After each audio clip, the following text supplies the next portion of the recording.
할렐루야. 오늘도 주의 놀라우신 은혜와 평강 또 크신 축복이 우리 모든 성도님들과 함께 하시기를 예수님 이름으로 축원합니다. 자, 오늘은 사도행전 2장 1절에서 13절까지 말씀 함께 보시겠습니다.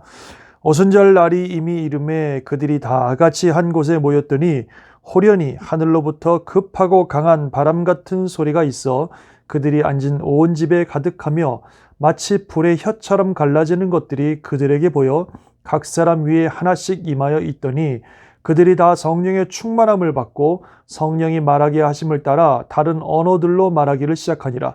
그때 경건한 유대인들이 천하 각국으로부터 와서 예루살렘에 머물러 있더니 이 소리가 나매 큰 무리가 모여 각각 자기의 방언으로 제자들이 말하는 것을 듣고 소동하여 다 놀라 신기하게 여겨 이르되 보라, 이 말하는 사람들이 다 갈릴리 사람이 아니냐? 우리가 우리 각 사람이 난 곳 방언으로 듣게 되는 것은 어찌 됨이냐? 우리는 바데인과 메데인과 엘람인과 또 메소보다미아, 유대와 갑바도기와 본도와 아시아, 부르기와 밤빌리아, 애국과 및 구레네에 가까운 리비아 여러 지방에 사는 사람들과 로마로부터 온 나그네 곧 유대인과 유대교에 들어온 사람들과 그레데인과 아라비아인들이라. 우리가 다 우리의 각 언어로 하나님의 큰 일을 말함을 듣는도다 하고 다 놀라며 당황하여 서로 이르되 이 어찌 된 일이냐 하며 또 어떤 이들은 조롱하여 이르되 그들이 새술에 취하였다 하더라. 아멘. 자, 성령님께서 오순절에 마가의 다락방에 모인 120명의 성도들에게 임하신 놀라운 사건입니다. 정말 성령님께서 본격적으로 이 땅에 임재하셔서 성도들을 변화시키시고 놀라운 역사를 이루셨던 그 첫 번째 모습이 오늘 본문에 등장하고 있습니다. 이 성령님께서 오신 모습을 보면요, 아주 중요한 특징들이 보여집니다.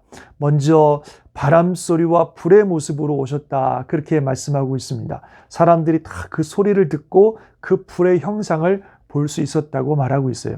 사실 구약에서 하나님께서 시내산에 강림하실 때도 어떤 불의 형상과 나팔 소리와 이런 것으로 사람들이 눈에 보이는 또 귀로 들을 수 있는 그런 형상들을 가지고 나타나셨는데요. 지금 이 오순절의 마가의 다락방에 성령이 임하실 때도 불의 모습과 바람의 소리로 나타나신 것입니다.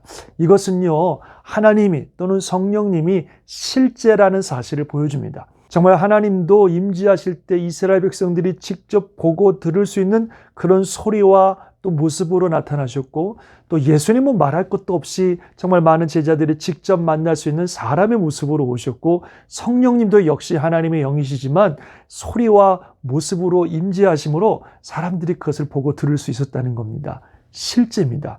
하나님이라고 하는 분 또는 예수님, 성령님이라고 하는 분이 존재하지도 않는 어떤 관념을 우리가 믿는 게 아니에요.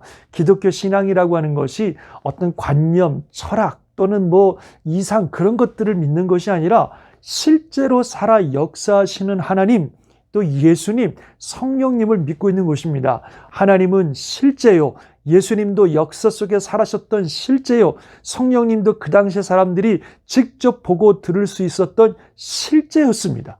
그래서 우리는 살아있는 실제이신 하나님, 또 예수님, 성령님을 믿는 그런 신앙의 삶을 산다고 하는 것을 여러분들이 꼭 기억하시길 바랍니다. 신앙은 실제입니다. 관념이 아닙니다. 살아있는 하나님과의 실제적인 만남이고 예수님을 실제로 믿는 것이고 성령님의 은혜 속에 실제적인 능력들이 나타나는 실제 사건이라고 하는 것을 분명히 보여주는 것이 바로 이 성령님의 임재의 모습이었습니다.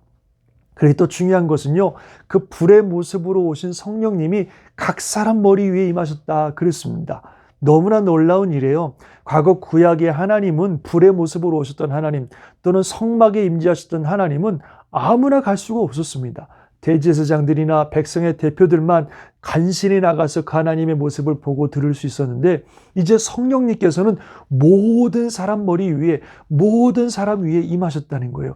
이제 하나님이 우리 모든 믿는 자들의 심령 속에 이제 오시는 겁니다. 우리가 성령 안에서 누구든지 하나님을 만나는 겁니다. 은혜의 보좌 앞에 담대히 나아가 살아계신 하나님을 만나고 그 하나님께 기도하고 그 하나님을 예배하는 놀라운 역사들이 성령을 통해서 이루어졌다는 사실을 보여주고 있습니다.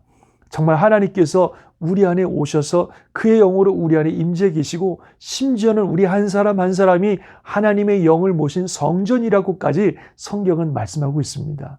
살아계신 하나님, 실제신 하나님이 저와 여러분과 함께 하십니다.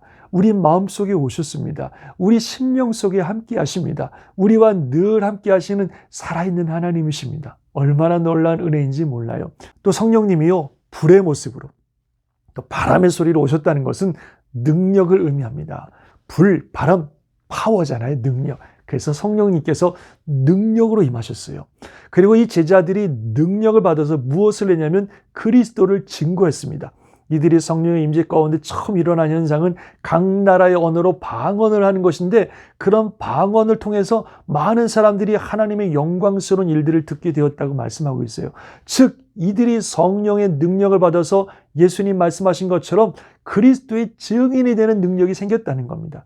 과거에는 이래서 무서워서 못하고 또는 부족해서 못하고 여러 가지로 부족한 모습이 많았지만 성령님이 오심으로 능력을 받아 능력 있는 제자들, 예수 그리스도의 복음과 하나님의 영광을 능력 있게 전하는 그런 삶이 되었다는 사실입니다. 사랑하는 성도 여러분, 우리에게 성령의 능력이 필요한데요. 그 능력은 다름 아닌 그리스도를 증거하는 능력, 그리스도의 증인이 되는 능력입니다. 우리가 부족하지만 우리의 삶을 통하여 하나님 역사하시고 하나님께서 능력으로 임재해 주셔서 우리가 능력 있게 예수를 전하고 능력 있게 복음의 증인이 되는 그런 저와 여러분이 될 수 있기를 바랍니다. 그런 삶에 기적도 일어나고 또 성령의 은사들도 나타나고 각종 많은 영적인 일들이 일어나는 겁니다. 목적은 예수 그리스도의 복음을 전하고 하나님의 나라를 이루는 것이 그 목적이라고 하는 것이지요. 그래서 우리에게 바로 이런 능력이 필요한 줄 믿습니다. 오순절 마가의 다락방에 임하셨던 이 성령의 역사는 그들에게만 임하신 것이 아니라 이제 온 세계의 모든 사람들, 시대와 장소를 불문하고 주를 믿는 모든 사람들에게 임하시는 성령님이십니다. 바로 저와 여러분과 함께 하시는 실제이시고 우리와 함께 하신 하나님이시고 우리에게 능력 주셔서 그리스도의 증인되게 하시는 놀라운 하나님의 은혜인 것을 우리가 기억하면서 그 성령님을 기대하고 그 성령님을 바라보고 그 성령님 충만함을 받기 위해서 기도하며 나아가시길 바라고요. 그래서 성령 충만 받아서 능력 있는 그리스도인으로 살아가는 저와 여러분이 되시기를 예수님 이름으로 축원합니다. 아멘. 기도하겠습니다. 하나님 아버지, 그렇습니다. 오순절 마가의 다락방에 임하셨던 이 성령님의 역사가 바로 우리에게도 함께 하시기를 바랍니다. 살아계신 하나님, 실제이신 하나님, 우리에게 능력으로 역사하시는 그 하나님의 영이 우리 모든 성도들과 함께 주셔서 그 주님과 늘 동행하며 그 주의 은혜 가운데 승리하는 복된 삶, 능력 있는 그리스도의 증인된 삶을 살아갈 수 있도록 함께하여 주시옵소서. 오늘도 주님의 은혜가 온 성도들의 영육혼을 지키시며 보호하시며 하나님의 은혜로 승리하는 복된 날 되게 하여 주시옵소서. 믿사옵고 우리 주 예수님의 이름으로 기도드리옵나이다. 아멘. 성령 안에서 승리하는 복된 날 되시기를 간절히 바랍니다. 아멘.